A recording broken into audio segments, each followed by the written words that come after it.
अरब देश कतर की एक कोर्ट ने अपने एक फैसले से भारत को चौंका दिया है। बात इतनी गंभीर हो गई कि इस पर भारत के विदेश मंत्रालय ने तुरंत बयान दिए। दरअसल एक पुराने मामले में कतर की एक अदालत ने भारत के 8 पूर्व अधिकारियों को फांसी की सजा का फैसला सुना दिया है। इन सभी को कतर में पिछले साल सितंबर महीने में गिरफ्तार किया गया था। कतर ने इन पर जासूसी का आरोप लगाया है।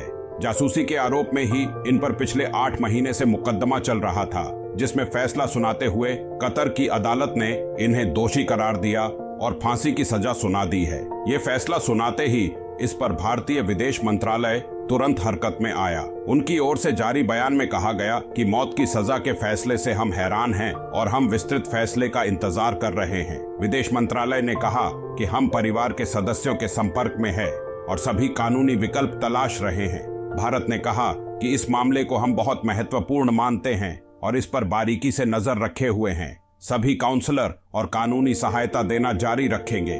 फैसले को कतर के अधिकारियों के सामने भी उठाएंगे।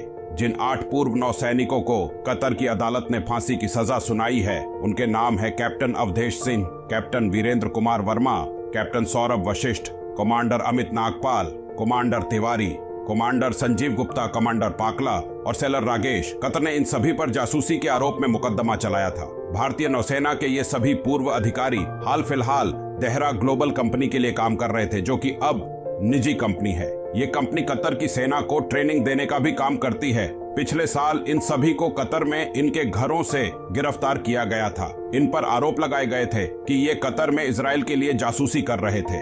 इन पर मुकदमा चलाने के दौरान भी भारत ने कई बार कतर से आग्रह किया था कि इस मामले में वो दया दिखाए, लेकिन कतर ने हर बार इसे खारिज कर दिया।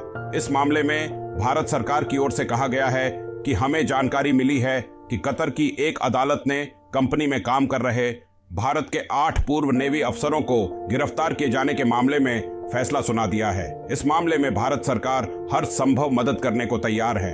हम इस फैसले की डिटेल कॉपी का इंतजार कर रहे हैं, जिसके बाद हम इस फैसले में आगे सभी जरूरी और हर संभव कदम उठाएंगे। हालांकि विदेश मंत्रालय ने यह भी कहा कि इस मामले की गंभीरता और जरूरी गोपनीयता को देखते हुए इस पर फिलहाल और टिप्पणी करना सही नहीं होगा।